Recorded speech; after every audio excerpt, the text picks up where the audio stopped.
as providing foundations for moral beliefs. Maybe we think that only God could make the moral facts, or maybe we think that our only good source of information about morality is divine revelation. Okay.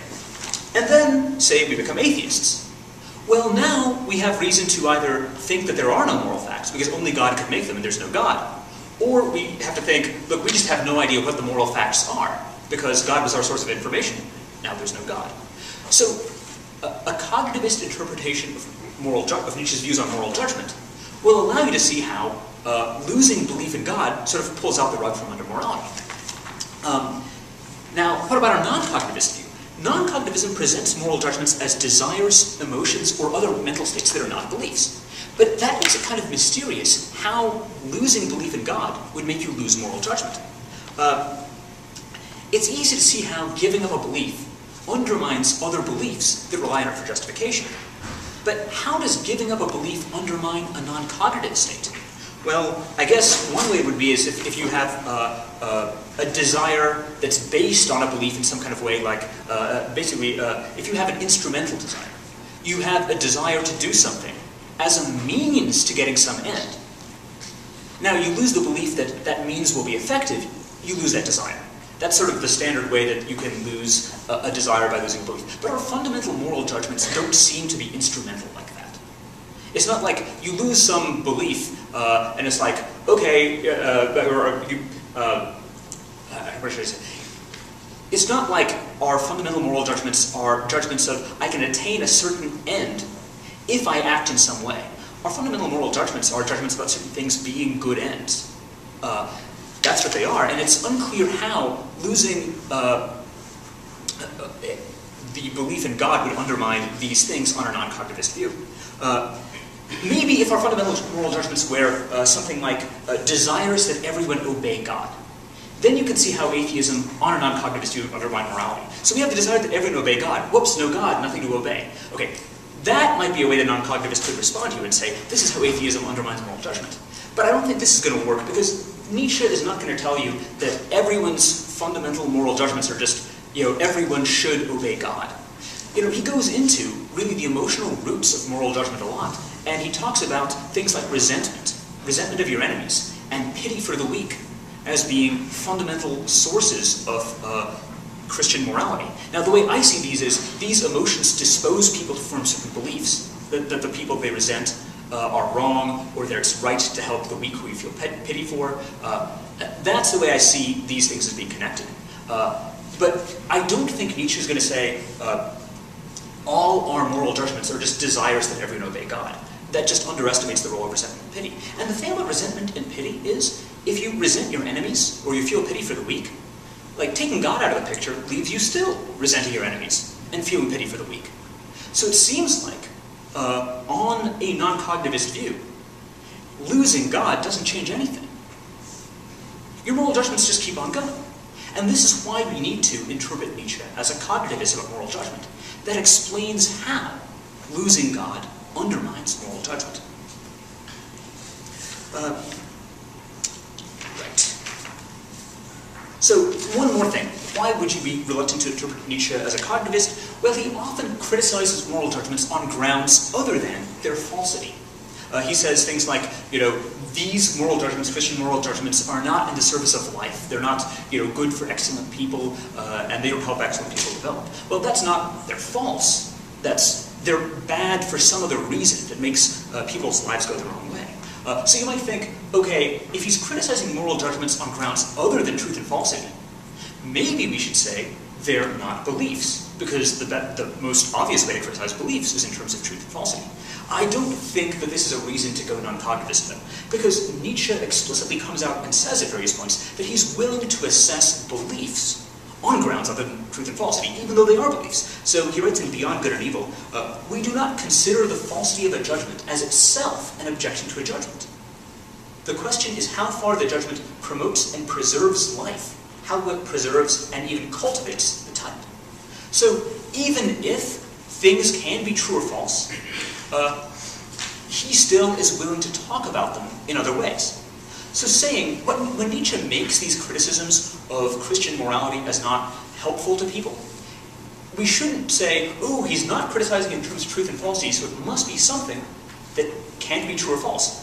What we should say is, this could very well be something, a belief, something to be true or false. Nietzsche just thinks that those things, beliefs, are open to a whole bunch of different kinds of criticism, including criticism of the sort that, this is not cultivating human excellence. That's, I think, the best way to understand Nietzsche's criticisms of morality. Often he'll criticize them in non-truth and falsity ways, but sometimes he criticizes them in truth and falsity ways. And that's the way he evaluates beliefs overall. Okay, so that's the error theory part of the story. Now we get to the exciting subjectivism part. So just for people who like things in terms of x's and y's and such, here is the formula. Nietzsche's subjectivism has it that x is valuable for y insofar as x would satisfy y's desires. I'm going to use desires and passions interchangeably during this talk. Y is a person or a group of people. X can be anything. As the strength of the desires that x satisfies in y increases, the value of x for y increases. On this view, the truth conditions for claims about value come from the desires of the agent being described, not the speaker, unless they happen to be the same person. So if I value music and my friend doesn't, what I should say of my friend is, music isn't valuable for her, rather than saying music is valuable, which would sort of be if it were the desires of the speaker that mattered. So such a view is sometimes called agent subjectivism, because it's the agent being described that matters, and not speaker subjectivism, because it's not the desires of the speaker that matter, unless of course they're the same person. Subjectivism does allow evaluative claims to be true. However, the agent whom the claims are about has to be specified. So if the agent doesn't actually desire the things that the evaluative claim presents as good, the evaluative claim is false. Subjectivism doesn't allow evaluative claims in which there is no agent specified either explicitly or implicitly. And this is part of why subjectivism is rightly regarded as an implausible account of existing discourse about moral value.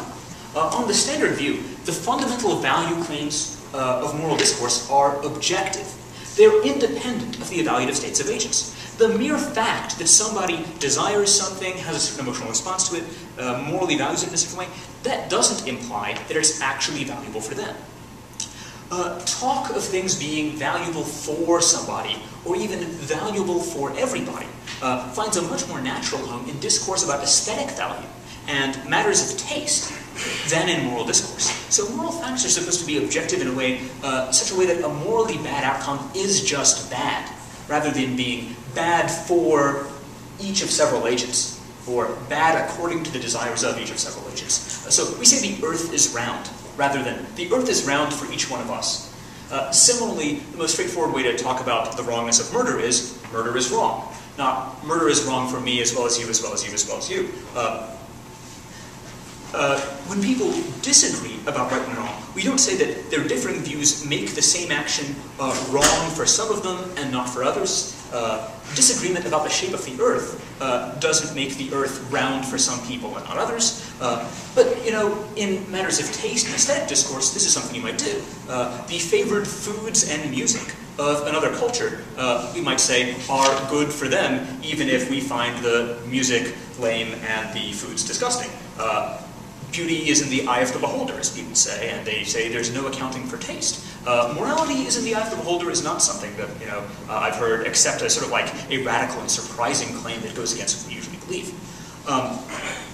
The sort of valuing Zarathustra, Nietzsche's main character in his greatest work, Thus Spoke Zarathustra, encourages us to engage in, resembles aesthetic value and matters of taste more than moral value in this regard. So here's section 3 on the spirit of gravity. So the numbers here, if you're not familiar with Thus Spoke Zarathustra, they're divided into 4 parts, and each part is sort of broken up into like 2 or 3 page long sort of speeches or anecdotes about Zarathustra. And most of it is Zarathustra, who is sort of Nietzsche's mouthpiece throughout the entire thing, talking. So this is Zarathustra, part 3 on the spirit of gravity. Here, Zarathustra repeatedly discusses what he calls his taste in a variety of things. He says, he, however, has discovered himself who says, this is my good and evil. With that he has reduced to silence the mole and dwarf who say, good for all, evil for all. At the end of the section, he says, This is my way. Where is yours? Thus I answered those who asked me,